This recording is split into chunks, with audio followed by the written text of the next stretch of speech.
Welcome guys, and welcome back to the channel, and welcome to this new episode where I'm going to talk to you a bit first before we jump straight into the Isle of Skye, talking about the Quiraing. Reason why is because I had to stop vlogging on the Quiraing. It was bloody ridiculous. The midges, I had to stop vlogging honestly, and just concentrate on a bit of photography while I was there. I was just getting eaten alive. This is just going into August now. This is like prime season for the midges up there on the Isle of Skye, so just be warned if you're going to Skye. July, August, midges are bad. I do a lot of work on the Isle of Skye, so yeah, I just had the opportunity just to nip up to the Quiraing and do some photography while I was there. So yes, what am I doing? Well, I'm going to run you through some of the equipment I take up on the mountains of Scotland if I'm doing a sunrise especially. I have been asked questions, oh Cliff, what gear do you take with you? What do you use? How do you use it? I'm just going to run you through the basics, what I take up on the hill. Sometimes I carry loads and loads of gear, sometimes I don't carry hardly anything.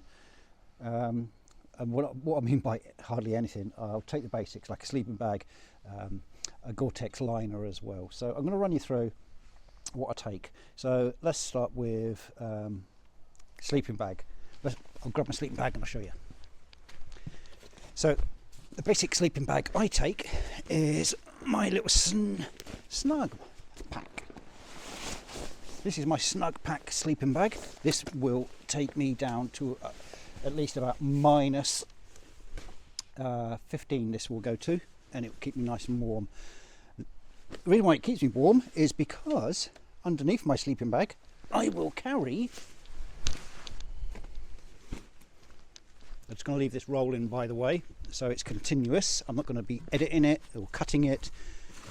A self-inflating sleeping mat. I'm not going to get out because it's a bloody nightmare half the time to put away these things straight in the bag they come with. I wish they could build these things that come with a bigger bag, so when you roll it up it goes in nice, but when you deflate these it's always a bloody nightmare to get them back in the little tiny bag.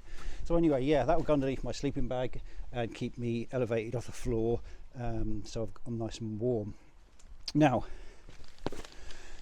when I am roughing it on a side of a mountain, like the last mountain I've done, Binning Moor, looking on the Binning bag, I just took my Gore-Tex liner.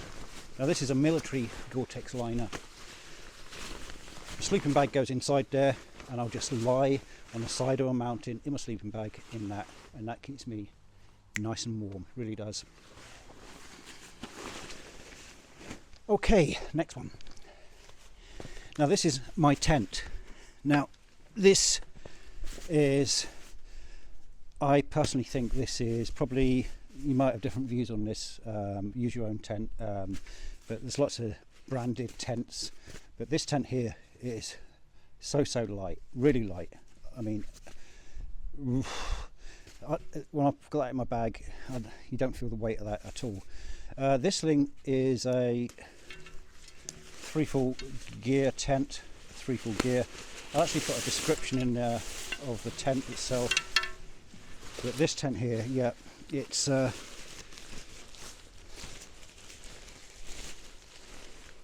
3-full gear tent.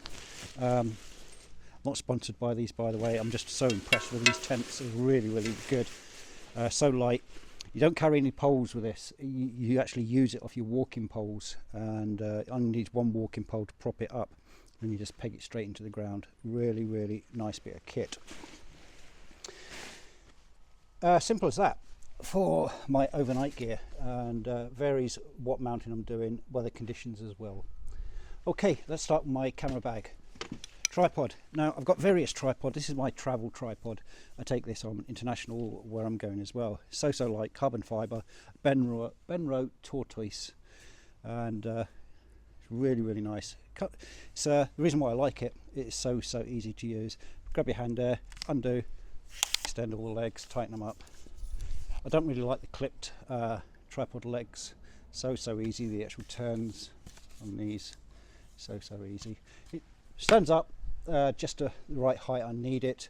I have got another tripod which stands up to about 6 foot tall, near enough.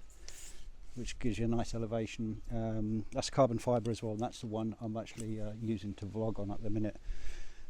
And yeah, but that is my go-to tripod for getting up on the hills, nice and light, easy as that. Put that down there. Right, let's move all this one to one side for a minute. My bag. Now, my bag. This is, I've gone through so many bags. This is my bag that I do love the most. This is an Fstop bag. This is an Fstop, I think, around about, I've forgotten what it's called actually, but it's an Fstop. I'll put it in the description of what it's actually called, and the size of the bag and what it contains, how many litres it contains as well. It has got loads of different straps on the side, which is brilliant.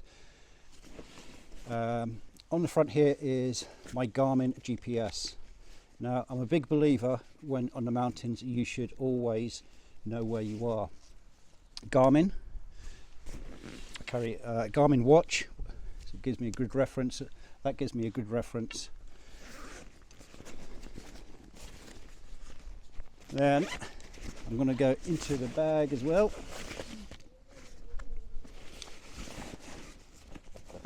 Start opening all of this up here for you folks. So, and then start laying it on the table. So, in the bag itself, I'll carry loads and loads of spares. So I've got cleaning kit.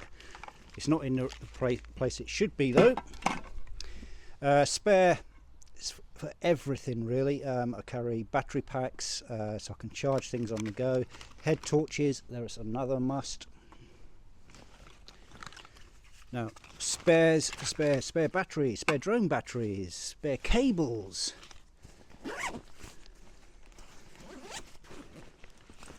Filters. Now I use different filters. I use Lee filters, Firecrest, Nisi, Case, all different filters. I always carry as well 2 filter holders. In the past I've had one that's broke on me, and I was absolutely gutted I couldn't put some of the ND filters on the front for long exposures, so I was a bit gutted that way. So now I carry 2 filters. One's a V6 Nisi filter, the other one is a Case Wolverine filter. Just put them over there. Okay, what else am I carrying? I'll carry my drone licenses with me as well, and my documents, my insurance as well for liability. Let's move my tripod here. Let's open it from the back. Okay, I will carry a map. Now, map and compass. This is a silver compass. It's in millimeters as well, so I always find that using degrees sort of complicates things in a way. I always been told and taught as well in mils as well. It works a lot better. So yeah, get yourself a compass that works in millimeters, mils. So yeah, map and compass, that is my biggest believer when I'm on the hills. You should always know where you are. If you don't know how to use one, get somebody to teach you. More filters. More filters. Head torch. So I've got plenty of head torches, plenty of light as well. I've actually got a light which comes with a bag, and that's in the top pouch as well. Now I'm going to go into my camera gear now, what I carry for myself while I'm trying to take photographs while I'm on the mountains as well. Sorry, it's a bit bright up there. Just like squinting my eyes. Okay, GoPro. Carry a GoPro 9. Everybody likes to get the latest GoPro out. Well, it must be GoPro 10 or 11 by now, but GoPro 9, I think it's brilliant. It does all the time lapses I need, and that's what I use for my time lapses, a GoPro. I'll put that up there. Move that to one side. Camera. Let's start with a big thing. Camera.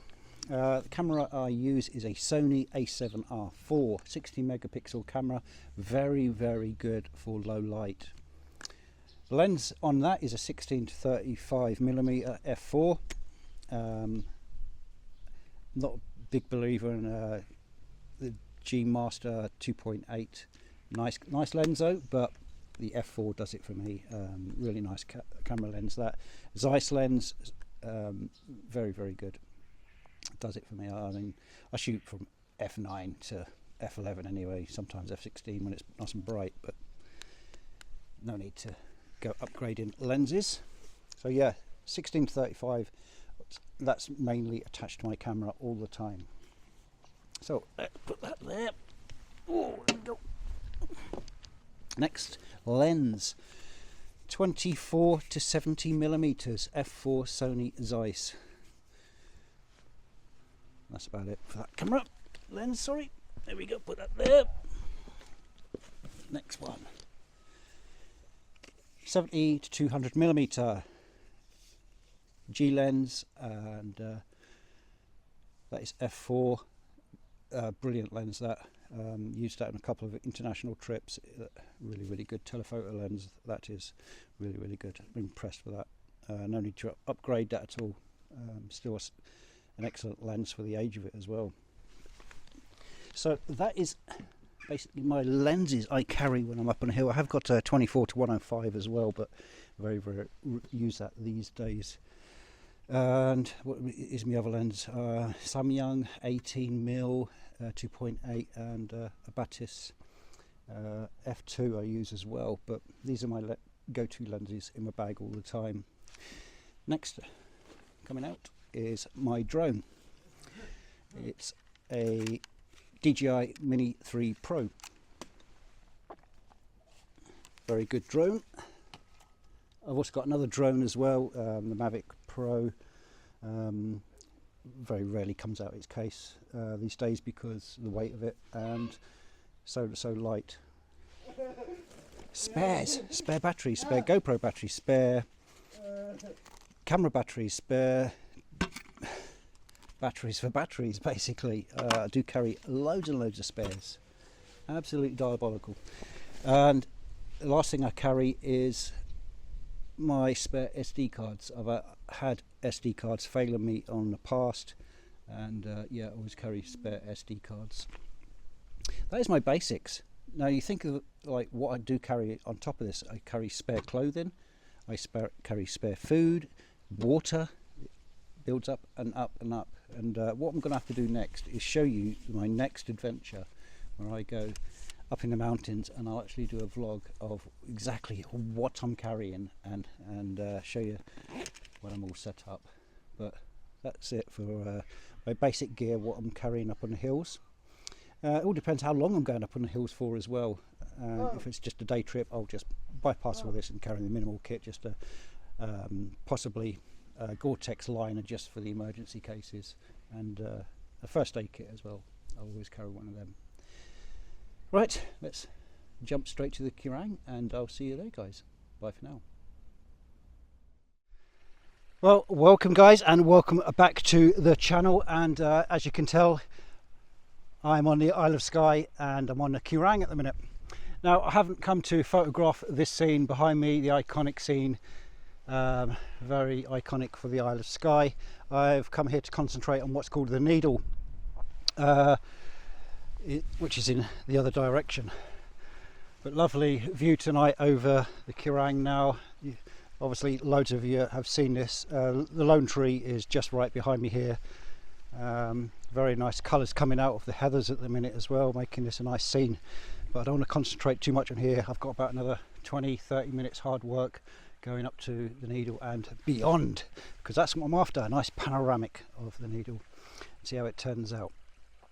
So yes, welcome back to all my subscribers, and thank you very much for all the support so far. And if you're new to the channel watching this, do go back and watch my previous vlogs on Isle of Skye and Highlands of Scotland, and do hit that like, subscribe. See you up the Needle. Bye for now.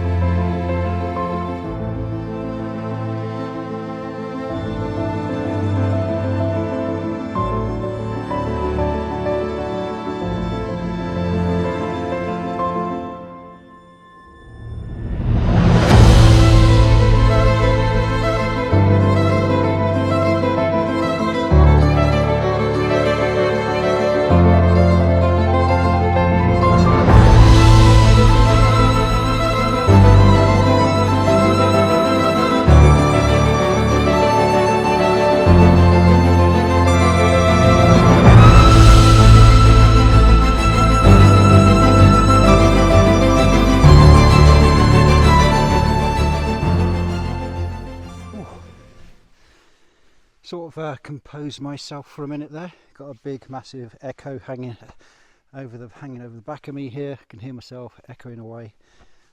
Yes, I'm right where I want to be. Just been panning this around portrait mode, about 6-shot panoramic of the actual Quiraing with a needle, and the rock formations behind it as well. It's turning out really well. I am going to get the drone up as well and get a drone shot of this, get a bit high elevation looking down and get a nice panoramic on the drone as well. To get to this location where I am, yeah, it's a huffing and a puffing up the hill. You can walk all the way round the back across the table. The table is just over the back of me here and down, but it is a lot easier just taking it as it comes and working hard and getting up here for this shot. It's a nice pano. I'm not going to really hang around now till sunset. No, I don't think nothing spectacular is going to happen here, so I'm going to get my shots and make my way back to the car, go and get a nice cup of tea before it gets dark, make my way back down to Portree. Yes, I'm all sweaty at the minute. So yeah, last time I was here, got a nice shot of this, nice little selfie as well, in me incorporated with the needle. Here is that shot.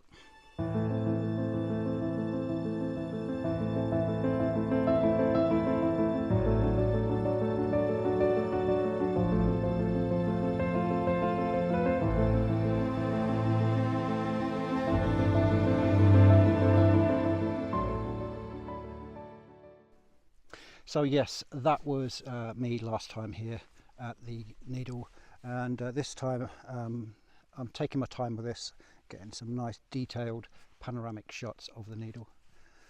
Right, not much really to say on this. I'm actually probably done here, but enjoy the images. Nice little short vlog for you on the Quiraing itself, and see you again in the Highlands very, very soon. Bye for now.